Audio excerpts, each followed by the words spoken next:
Footprints the size of dinner plates, a shape in the mist with eyes that don't blink. Stories passed down for generations, whispered around campfires. We call them monsters. Science calls them cryptids. But what happens when the legend leaves a physical mark? Tonight, we are looking at the world's creepiest cryptids. Not ghosts, not magic. Flesh and blood animals that might actually be out there. Real witnesses, real evidence, real questions. Stay to the end, because Case 1 contains modern DNA leads that change everything you know about the ocean. First, we have to draw a line. A myth is a dragon breathing fire. A cryptid is an animal that science hasn't officially described yet. Remember, the gorilla, the giant panda, and the Komodo dragon were all considered myths until someone brought back a body. In this investigation, we are looking for 3 specific types of evidence. Number 1, biological things like hair, blood, or DNA. Number 2, traces of footprints or sonar readings. And anecdotal, clusters of independent sightings that all describe the same thing. Skepticism is our best tool. If we can explain it, we dismiss it. But the ones we can't explain, that's where the fear comes from. Let's open the files. Case number 9, the Jersey Devil, the Pine Barrens. Over 1 million acres of dense forest in the shadow of New York and Philadelphia. Since the 1700s, locals have reported a creature here. Kangaroo-like body, leathery wings, a horse's head, and a blood-curdling scream. The legend begins with Mother Leeds in 1735, cursing her 13th child. But folklore aside, the real event happened in January 1909. For 1 week, panic swept the region. Police officers fired on it. Trolley drivers saw it buzz their cars. Schools closed. Thousands of people saw something that week. They found hoof prints on rooftops, tracks that went up one side of a roof and down the other. The evidence: a massive cluster of eyewitness accounts in a short time frame and unidentifiable tracks. The skeptic's take is that it was likely a hammerhead fruit bat or a great horned owl, misidentified in the dark. Or simply mass hysteria fueled by newspapers. What would prove it? We need a biological specimen. Bones in the barrens. Until then, it remains a ghost story with hooves. Case number 8, the Mongolian death worm. Deep in the Gobi Desert, nomads speak of the Olgoi Korkoi, the intestine worm. It is said to be deep red, 2 to 5 feet long, and capable of killing from a distance, either by spitting corrosive acid or discharging a lethal electric shock. Western explorers like Roy Chapman Andrews heard these stories in the 1920s. The locals are terrified of it. Even today, expeditions have failed to capture one, but the descriptions are remarkably consistent across vast distances. The evidence: consistent indigenous folklore in a region difficult to survey. The science: no known annelid worm can survive the Gobi heat. However, some suggest it could be a misidentified species of amphisbaenian, a legless lizard, or even a venomous sand snake. What would prove it? A live capture. But in one of the most hostile environments on Earth, the worm keeps its secrets. Case number 7. The Mapinguari. Deep in the Amazon, tribes describe a terrifying beast. The Mapinguari. 7 feet tall, reddish fur, long claws, and a stench so foul it disorients hunters. Some legends say it has a mouth on its belly, likely a distortion of anatomy. But the core description is chillingly familiar to paleontologists. The Mapinguari looks exactly like a giant ground sloth. These mega beasts supposedly went extinct 10,000 years ago. But in the deep Amazon, could a small population have survived? Witnesses report the creature can take a gunshot and keep coming, consistent with the dermal ossicles, bone armor under the skin, that ground sloths actually had. The evidence: descriptions matching extinct megafauna perfectly, plus the vast, unexplored nature of the Amazon. The science: a 600-pound sloth needs massive territory. We should have seen it by satellite or drone by now. But what would prove it? Fresh dung or hair samples containing sloth DNA dated to the present day. Case number 6, the Beast of Gévaudan. This isn't a myth. This is a historical cold case. Between 1764 and 1767, a creature killed over 100 people in south-central France. It preferred to attack women and children, often beheading them. It was big, reddish-brown, with a black stripe and a tail like a panther. King Louis XV sent his best hunters. They killed thousands of wolves, but the attacks continued.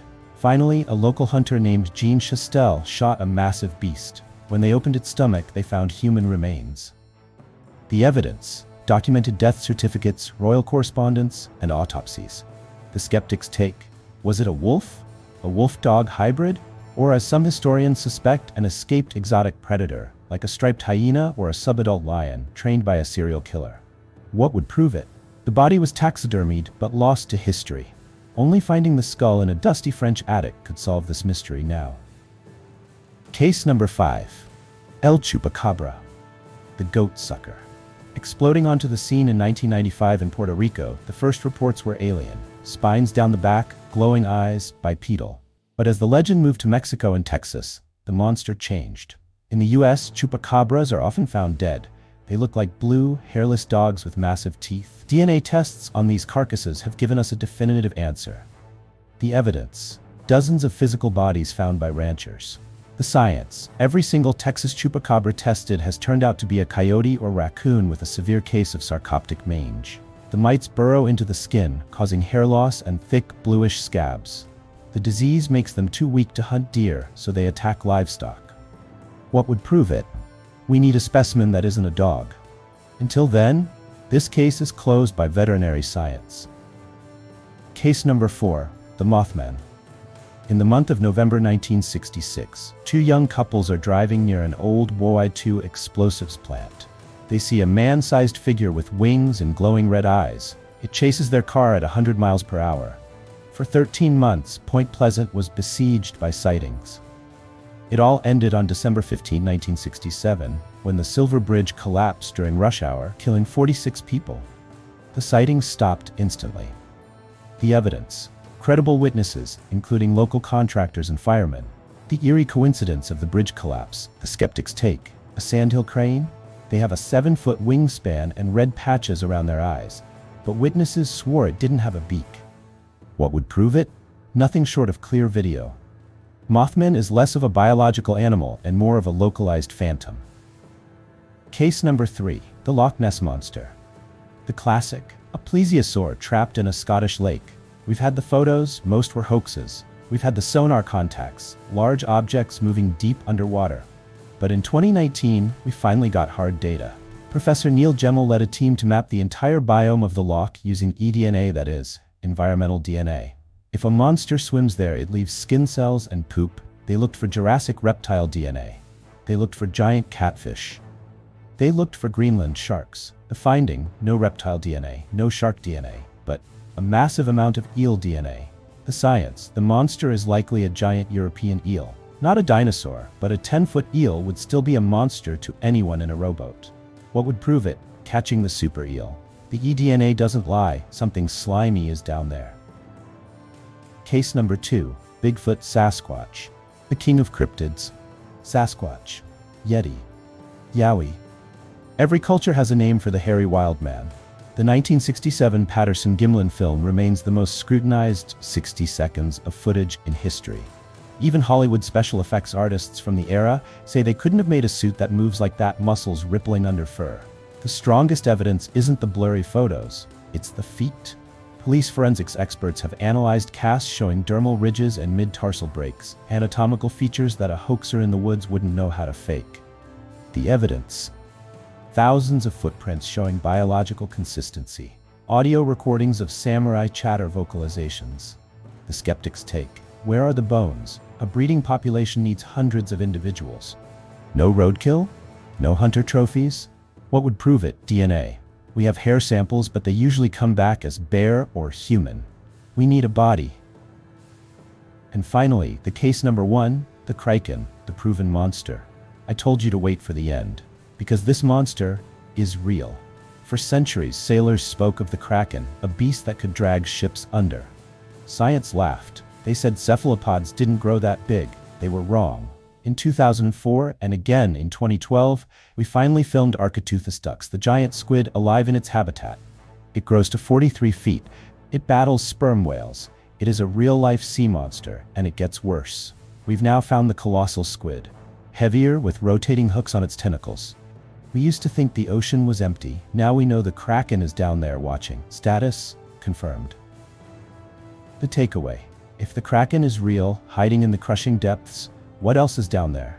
The coelacanth was extinct. for 66 million years until we found one in 1938.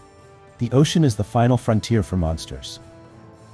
The world is smaller now. Google Earth sees everything. But the deep ocean, the dense Amazon, and the frozen Himalayas still have their blind spots.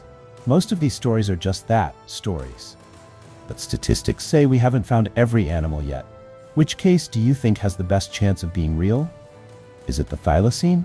The orang pendek? Or something in your own backyard? Let me know in the comments.